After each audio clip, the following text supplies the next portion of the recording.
જય મહારાજ. મેં હમણાં તમારી વાત કરી. પોતે પ્રોફેસર છે, આણંદથી આવ્યા છે અને મને પોતે કોલેજમાં 4 વર્ષ રિટાયર ને વાર 3 વર્ષ છોડી અને તમારી સેવામાં લાગી જાઉં. એક જ દિમાગમાં છે ભેગું કરીને કરવું છે શું, તો એવું કઈક કરીએ કે જે હવે સાથે આવવાનું છે. હા, અમે રાત્રે 4 વાગ્યા સુધી કાલે કામ કર્યું. 2-2:30 વાગે અમે કામ પતાવી રહ્યા. રાતે 4 વાગે અમે જેમાં 4 વાગે ઘરે ગયા અને 5 વાગે હુતા. સવારે ફરી પાછા અહીંયા આવ્યા.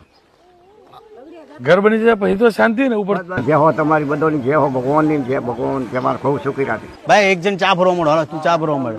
આખા જ ગામની આ ફૂલવડી છે. આમ તો ઉત્તર ગુજરાતમાં જ્યારથી આવતો થયો ત્યારથી આ જે ફૂલવડી છે એના વિશે સમજતો થયો. આ કાલે મેં ખાધી આખા જ ગામની અંદર. કોઈક દાદા હતા, પેલા મને એમ લાગ્યું મારે નથી ખાવી, પણ ખાધા પછી મેં 2-3 બાઉલ મેં રોનકભાઈ ખાઈ લીધા. લે ભાઈ ખાલી તગારું. બસ ચાલો લાવો જલ્દી, સ્પીડ વધવાની હવે. ચાલો જલ્દી જલ્દી જલ્દી. ભાઈ બધાને ધનતેરસની બધાને હાર્દિક શુભકામનાઓ. આ તો બોલવાનું રહી ગયો હું કે આજે